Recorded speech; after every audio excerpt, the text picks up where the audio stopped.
Hello বন্ধুরা, ছোট্ট ছোট্ট পায়ে আমাদের এই প্রেয়সীর পথ চলা কিছু ফেসবুক, কিছু বিভিন্ন মাধ্যমের পাওয়া গল্প দিয়ে আজকের গল্প তমগ্ন নস্করের ওয়াল থেকে পাওয়া দুগ্গা দুগ্গা গল্প পাঠে আমি ব্ল্যাকডি।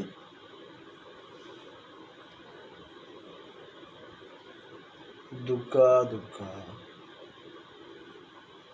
বাবা বেরোতেন সোমবার ভোর 4:30 আপ লক্ষ্মীকান্তপুর লোকাল ধরে, তারপর পৌঁছতেন শিয়ালদা, আর তারপর হাওড়া, এবং তারপর সুদূরপুর। ভোরবেলা পিঁচুটি মাখা চোখে আমি ঘুম থেকে উঠে এসে দাঁড়াতুম, মা দাঁড়াতেন ঘিল ধরে।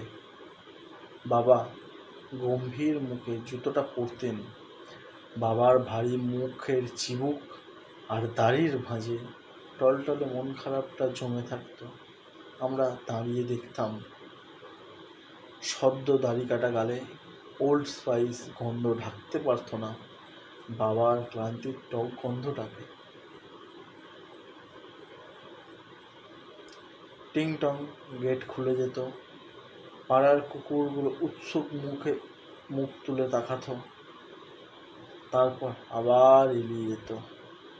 এদের হপ্তার রুটিন, অবাক হয় না তারা আর।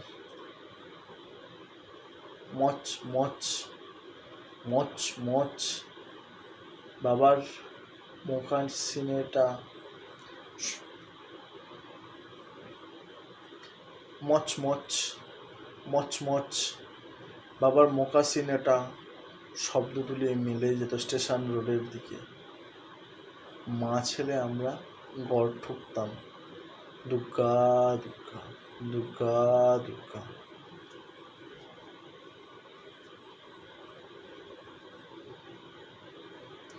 কি শীত, কি গ্রীষ্ম, কি বর্ষা, ঝড় বৃষ্টি, কখনো এর ব্যতিক্রম হয়নি।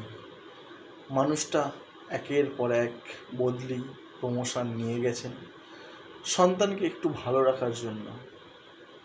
মাঝে মাঝে অভিমানও হতো।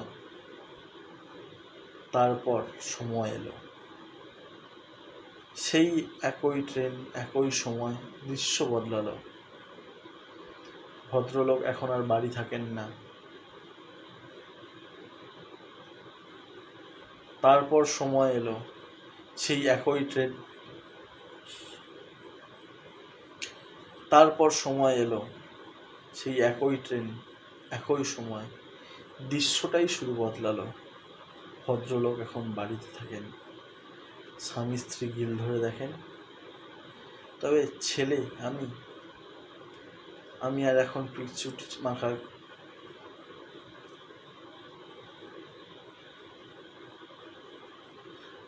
স্বামী স্ত্রী গিল ধরে দেখেন।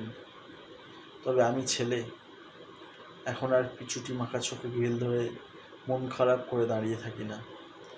স্নান সেরে কাঁচা জামা কাপড় পরে বাইরে আসি, হাত নাড়া দিয়ে ব্যাগটা টেনে নাড়িয়ে নেই। ছোট ব্যাগ, কিন্তু মস্ত ওজন, আস্ত একটা সংসারের ভবিষ্যৎ। খট খট শব্দ তুলে বাইরে বেরিয়ে যাই। 4:30 ট্রেন, তার যেতে হবে আমায় দুর্গাপুর। কুকুরগুলো আওয়াজ তোলে ভৌ ভৌ, তারপর শব্দ মিলিয়ে যায়। বাবা মা এখন ঘর ঢোকেন, দুগ্গা দুগ্গা দুগ্গা দুগ্গা। বাবা মা থেকে সন্তানের দায়িত্ব আর গন্তব্য কেবল বদলে বদলে যায়।